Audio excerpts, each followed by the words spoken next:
At this time, I'd like to have the candidates for State Assembly District 30 please come up. Sorry, guys. All right, we'll first start with the opening statements from each candidate. 30 seconds, guys, please. We will start with Bill Leip. 30 seconds, wow. Okay, nice to be here in Hollister. Born and raised in Salinas, Monterey County. We had a business, over here in 2009 over on Buena Vista Road. So been real familiar with Hollister and have spent a lot of time here and spent time in traffic here too. That seems to be a common theme. I don't know about you all, but I'm really tired of the non-results that our electeds seem to be constantly producing for us. That's it. That's it. Thank you, Bill. Nice to meet all of you. Thank you. Next candidate will be Peter Leroux Munoz. Thank you, everyone, for being here this evening. It's great to be here in Hollister. I served here 6 years as a deputy district attorney. I was a criminal prosecutor prosecuting criminal offenders. I'm running because our community deserves to be free from crime and violence. Our community deserves streets and roads that are efficient and not scarred by potholes and people stuck in long commutes. And I'm running also to make sure that our youth and our young professionals have economic opportunity such that they don't have to always leave and look north to find a good paying job. Thank you, Peter. Next candidate with the opening statement will be Robert Rivas. So I run for state assembly to create opportunity for future generations. And as a county supervisor, I understand the need to fix our roads, improve our traffic, our congestion, to preserve our agricultural heritage and give our rural, our communities the resources to keep our neighborhoods safe. As an educator, I understand the urgent need to prioritize education and the value of having great schools for our children. I've been here in San Benito my entire life, as a resident, a volunteer, a firefighter, an educator, and as the county supervisor. Thank you, Robert. Next candidate with the opening statement will be Trina Kaufman-Gomez. Yes, thank you. Thank you. My name's Trina, and I'm from Watsonville area. However, I do have family that's been part of this valley here since the 1800s, and I have been a council member for the second term now with planning as well. Been involved with the agricultural community, the area Bay Area government here, Monterey Bay Community Power, and many other agencies that represent this area right now. Have the experience that you want to have at the state in terms of understanding policies and being able to get things done, and look forward to your vote. Thank you. Thank you, Trina. Next will be Neil Kitchens, opening statements. My name's Neil Kitchens, folks. Sorry. Oh, my name's Neil Kitchens, folks. Most of y'all don't know me. I moved here 32 years ago from Arkansas. I started what is now a successful business, providing housing for low income, middle income, mentally ill. I went to law school. Y'all's leaders are failing y'all's folks, okay? We've got homelessness, gas, infrastructure. It's all big problems. I decided I was going to do one of two things, either shut up, move, or get involved. So I decided to get involved. Thank you, Neil. So at this time, we'll start with the first question. It'll be the same question for each candidate. First candidate will be Peter Leroux Munoz. The question is, in this partisan political environment, do you plan to cross the aisle and build relationships? Yes, and I can point to my experience working on the Gilroy City Council as an example of doing that. I've been known to be somebody who has worked across aisles, bridging differences, bringing people together on a variety of different issues. We face some very real challenges. My background is such that I'm an attorney, and I always look at issues one at a time. I weigh evidence. That's what attorneys have to do. I've done that exceptionally well on the Gilroy City Council. I think that's why I've been endorsed by so many different local elected officials throughout the region of all parties. I think that speaks to my character and my problem-solving nature. I'm certainly not one to grandstand or take political stands just for their theatrical impact, but really trying to get things done. And certainly that's something that I've been able to do on the Gilroy City Council, and certainly something that I intend to do while in Sacramento.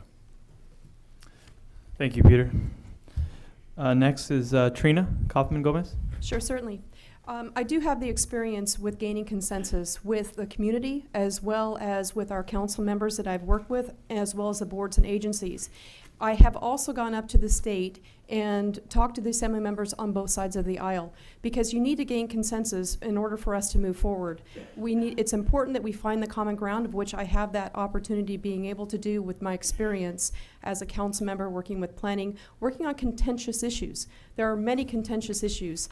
When it comes to money, people are really wanting to decide on what they're going to be able to get in their back door. But it needs to be done with consensus and cooperation, and the effort that both parties, both sides of the aisle come together on what we need to do that's the highest and best resources for their community and the best use of the funds for these projects, because things just drag on. We have a lot of bureaucracy, and that is something that I want to make sure that you know that I will do at the state, is to represent all people that are here, whether you're a Republican or a Democrat, or whether you're white or black, whatever, it doesn't matter. It's a matter of gaining consensus and finding common ground, working through that with establishing the right policies that are effective for the community.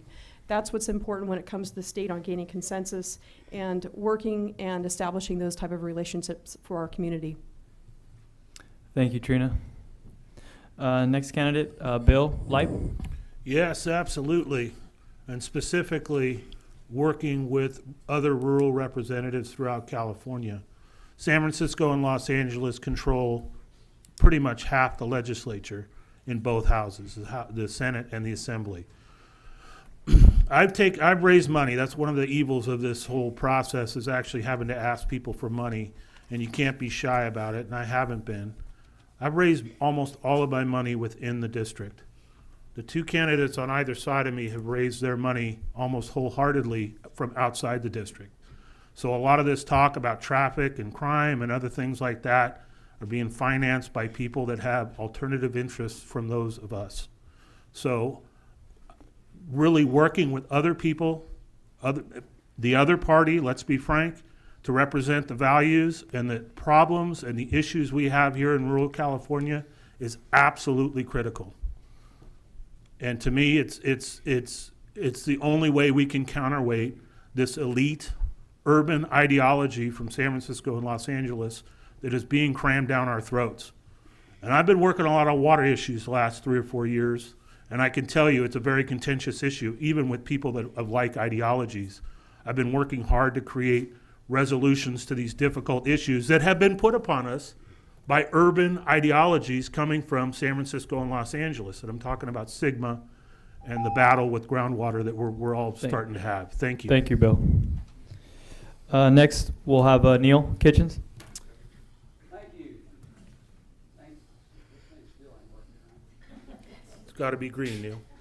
Thank you very much. Well, I'm not going to have a choice, folks. I'm the only Republican up here. The rest of these folks are Democrats. Democrats have a supermajority in the Assembly, supermajority in the Senate, and they have the executive branch right now. I'm going to have to reach across the aisle. The question is about the partisan political environment. I'll tell you what, politics is not about rhetoric. It's not about ad hominem attacks. It's about one thing, or propaganda for that matter. It's about policy and the results of that policy to the nexus on the ground. So in other words, the gas tax, for example, SB 1, that was passed by the Assembly, Senate, signed into law. That's hurting real people, okay? That's taking money out of people's pockets. So it's policy. It's not, I understand the question is about the partisanship that's going on right now, but I want people to focus on policies. The policies of our education system, the policies that are causing homelessness, which is overregulation, overtaxation, and what is the nexus, in other words, the link to that policy to what you're actually seeing on the ground. That's what politics is all about. So I want to reach across the aisle using all my proven leadership skills and all my business skills to show people that the policies aren't working. Thank you. Thank you, Neil. Right, so, Robert Rivas. So I often like to say that in my 8 years on the Board of Supervisors, I've always been a proud Democrat and the only one on the Board of Supervisors. And shoot, I'm the only Democrat in my household. My wife's Republican. And so I have some battles at home. But, I really have enjoyed my time here in San Benito County because it's about results. It's about cooperation. It's how we get things done. And that's why, I've always told my students that I teach at Gavin College that local government's the most influential form of government because it's at the local level where the decisions we make impact our communities. Unfortunately, it's partisanship that is failing to produce results at the national level, is failing to produce results at the state level. And we need to change that. Because at the end of the day, we need to make and base our public policy decisions on solid research, on data, and on facts, not on politics. And so at the end of the day, even though I'm proud to say I'm a Democrat, and even though I hold a nonpartisan office, I represent everybody. I represent Democrats, I represent Republicans, I represent men, women, people of all stripes. Because at the end of the day, it's about improving our communities. And if we have to transcend partisanship and politics, that's how we get things accomplished in this state. That's why, we look at immigration in this country, and our immigration system is absolutely broken because you have two parties that are failing to come together and solve the problem. And so I'm looking forward to go to Sacramento and to work with people like Ana Caballero and get things accomplished and get things done in this state. Thank you. Thank you, Robert. At this time, we'll start with question 2 for each candidate. It'll be the same question. The 30th State Assembly represents many jurisdictions. What is your highest priority for San Benito County? And if elected, what is your first action item? First candidate will be Neil Kitchens. Clearly, just coming over here, it's infrastructure. I keep talking about the gas tax, folks. The gas tax, SB 1, is designed to fix the infrastructure, but it's not going to do that. All SB 1 is window dressing to try to prop up what the unfunded liabilities like the CalPERS, the pensions. The state is in massive debt, folks, and at some point we're going to run out of other people's money. We're not going to be able to borrow our way out of it. Stockton, California. I'm running for District 30, but just as an example, Stockton, California is the largest city in the country to ever file for bankruptcy. I don't want that to happen to any city over here. We have Salinas as our biggest city in this district. Infrastructure is the most important thing here because you have people that are working in the Bay Area and coming over here to buy a home because you can't afford a home in the Bay Area, even if you can find one for sale. The problem with SB 1 is there is no money allocated for new freeways or new lanes. It's maybe only 40% of it anyway was going to go to the infrastructure. So I want to repeal the gas tax. I want to get rid of this train, which originally was $13 billion. Now it's $77 billion. By the time they get to doing it, it'll be $100 billion. Get rid of the train completely. I want to build new freeways, expand lanes, and make it the infrastructure is the #1 priority here in San Benito County. Thank you. Thank you, Neil. Next will be Bill Leip.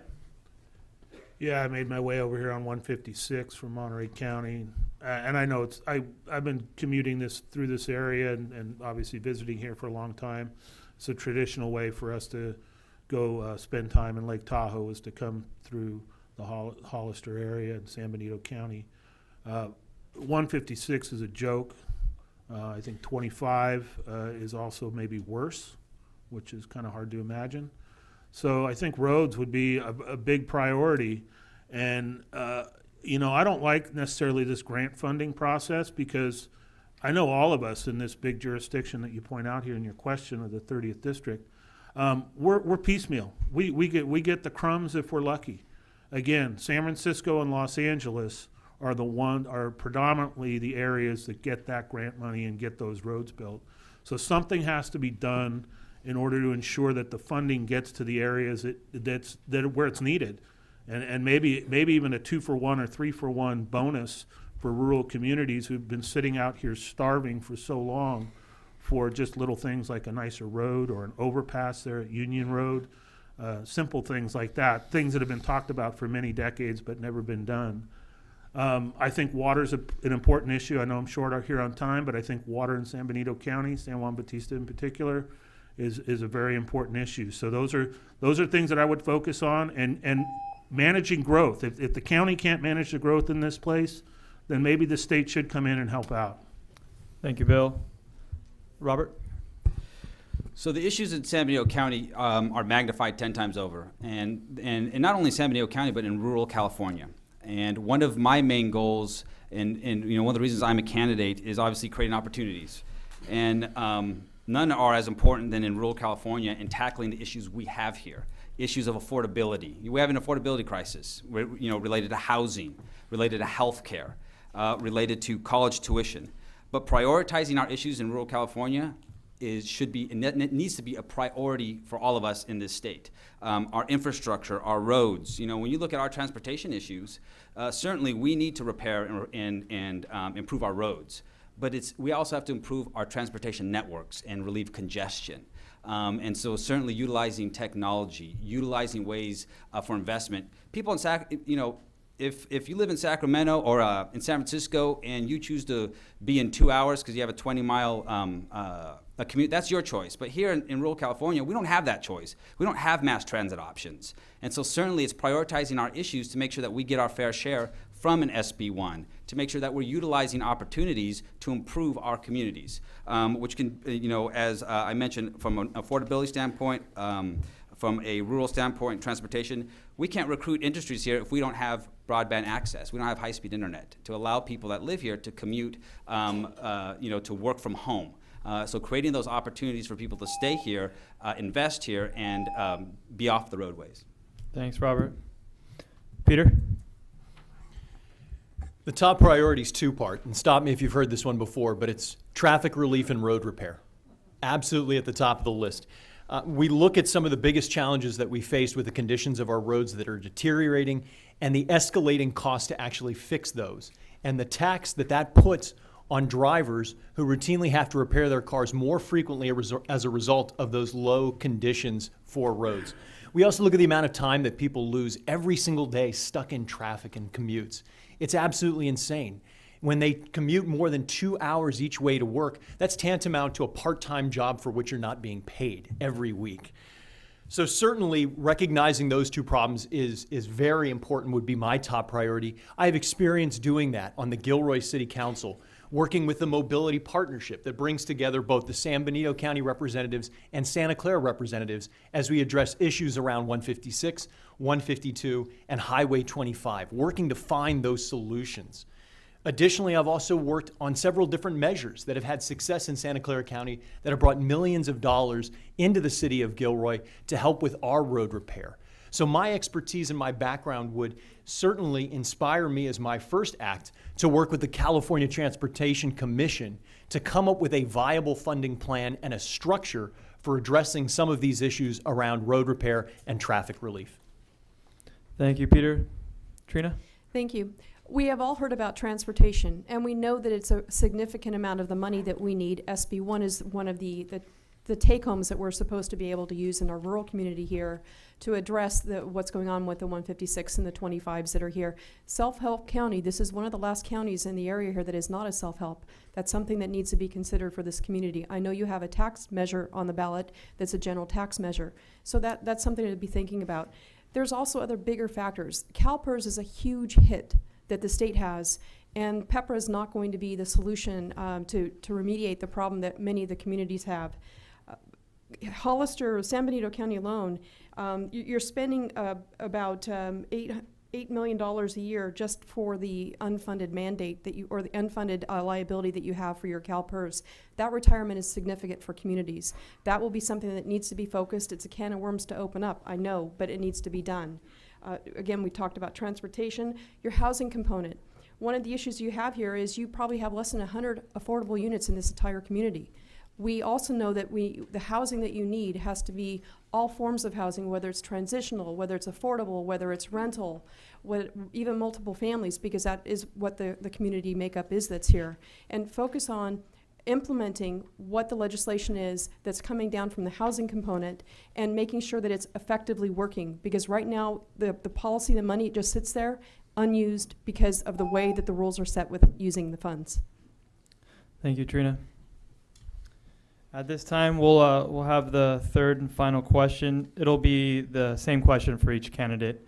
It is traffic congestion is a huge issue for San Benito County, as we all know. The three main transportation routes in and out of the county are state highways, 152, 156, and 25. How would you help alleviate this problem? And we'll start with Robert.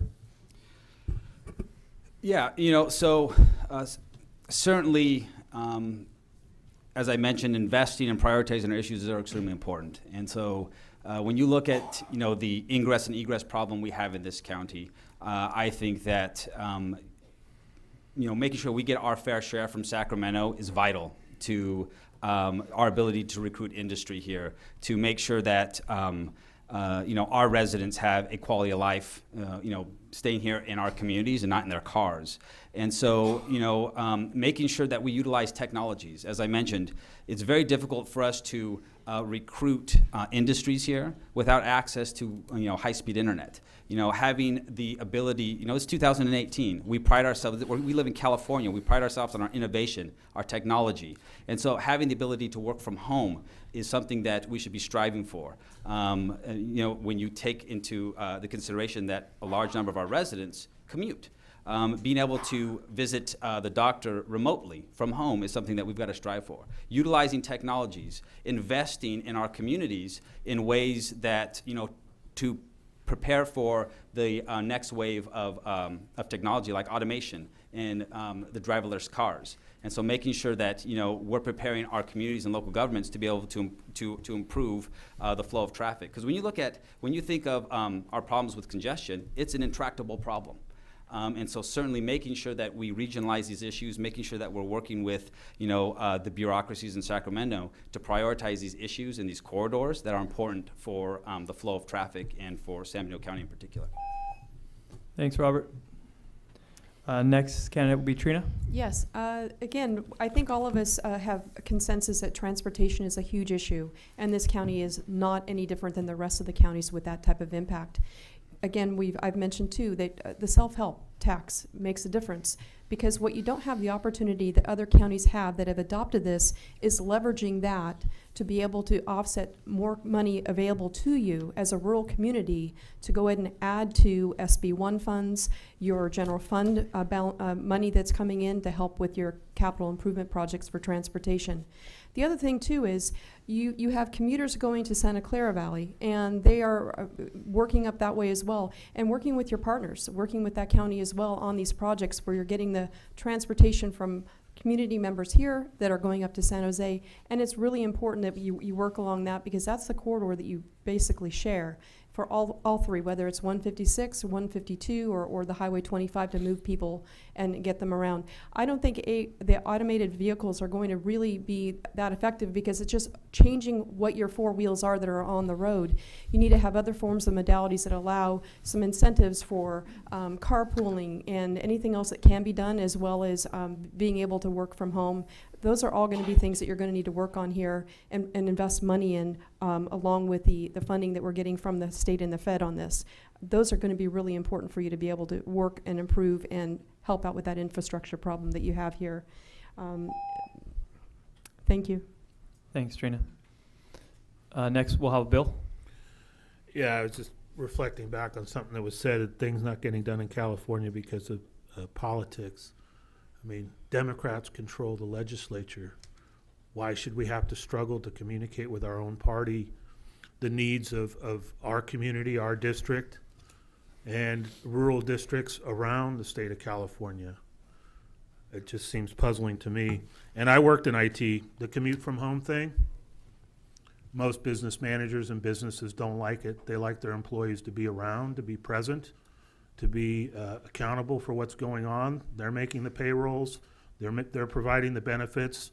They want employees to be able to be accessible. And working from home, maybe it's a psychological thing, but folks, just they want people around. They want to be able to see you and see you working and be able to access you when they need an issue resolved, or they need a problem or a customer served.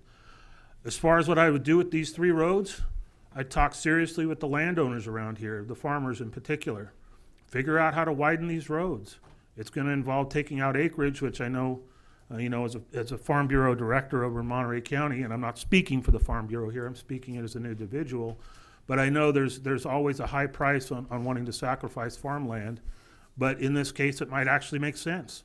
The Romans had it right. Build the roads. Rail, battery cars, all this other stuff. Let's just build roads. It's a very simple concept, and it works. Thank you, Bill. Next candidate, Neil. Well, first of all, folks, I'm not going to raise your taxes, okay? We already pay the highest taxes in the country. While the rest of the country is experiencing an economic boom, we here in California are getting the bejesus taxed out of us, okay? So I'm not going to do that, okay? As far as SB 1, how many times we heard that bell ring? We're going to raise your gas taxes and we're going to fix the roads with it. That needs to be repealed. CalPERS. You've heard my colleagues up here mention CalPERS. That's going to have to be renegotiated. I'm sorry, but the politicians in Sacramento made promises that we just can't keep. So we're going to have to utilize our existing budget.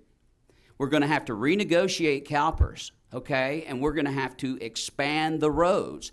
So we're going to have to do that by, like Bill said, working with landowners. But another thing is Caltrans. I mean, I have personal experience with Caltrans.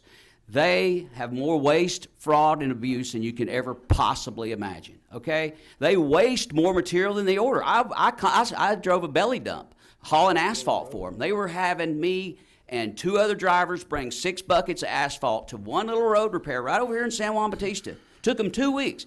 We built the whole Crazy Horse overpass in 2 weeks with Granite Construction. Okay, that's a private company. For-profit businesses we need to use, not Caltrans. We need to expand the lanes. We need to add lanes, and we need to build new freeways, utilizing existing budget, not raising taxes. Thank you. Thank you, Neil. Last candidate here, Peter. So there's an old saying that money is the mother's milk of politics. Money is also the mother's milk of transportation improvements. And certainly when we look at this, it all comes down to funding, dollars and cents. How do we get our fair share? That's something that we've talked about quite a bit actually tonight in our very short time together. One of the things that I've already mentioned is that I have experience working with the California Transportation Commission. This is the state agency that allocates funding for transportation improvements. This means that our district needs a strong advocate to make sure that we are getting our fair share. That's something I have experience doing and something I'll certainly continue doing as well. We also need to make sure that we're leveraging existing grant funding that's available. And oftentimes, grant funding is allocated based on which projects are most shovel-ready. That is, they're ready to go and to be built. They've gone through all the proper procedures and the proper tests and checks, and they've checked out and they're ready to move forward. So making sure that I'm working with the local elected officials, but also local staff, as best that I can to ensure that we are getting those projects as close to shovel-ready as possible, such that when money becomes available, we can immediately take advantage of that. That's something that I'm doing right now, as I mentioned earlier, on the mobility partnership for all 3 of these areas, 152, 156, and 25. Thank you, Peter. Now at this time, we'll wrap things up with a closing statement from each candidate. You'll each have a minute. We will start with Peter. Thank you. So San Benito County is incredibly special to me. I have family here in the room tonight. My father grew up here. This has always been like a second home for me. As I mentioned also, I served our region as a deputy district attorney, as a criminal prosecutor right here in San Benito County. And I'm so incredibly proud to have that connection to this region. I see so much incredible potential for our region. And our quality of life is something that is really an envy to a lot of other parts of the state and the country. But we face some very real challenges that threaten that way of life and that quality of life. And I touched on them earlier. We're seeing a rise in crime and violence. We're seeing a rise in our commute times and the condition of our roads deteriorating.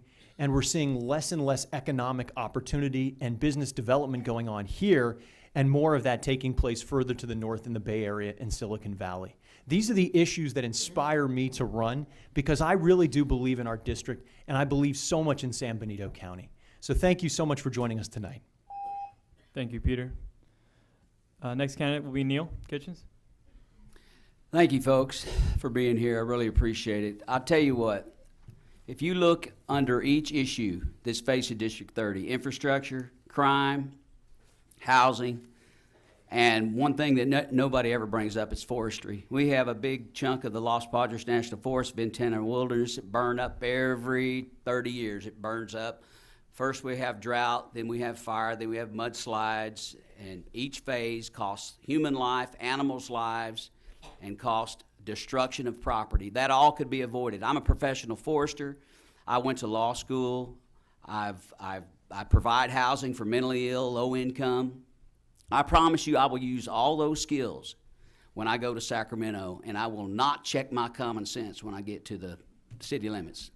If you see the laws that are coming out of that place right now, it'll make your skin crawl. Their idea of criminal justice reform is letting rapists out and putting waiters that give plastic straws in jail.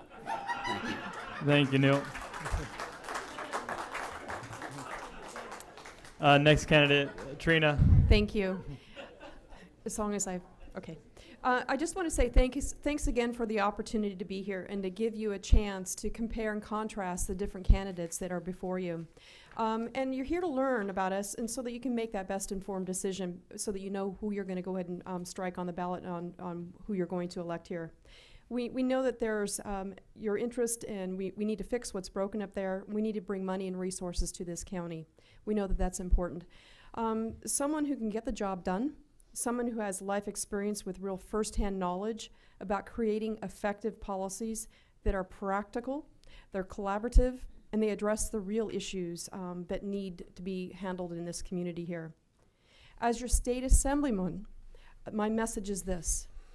I'm that someone who is already ahead of the curve when it comes to being up to speed on action you want to take to represent you in the rural community in Sacramento.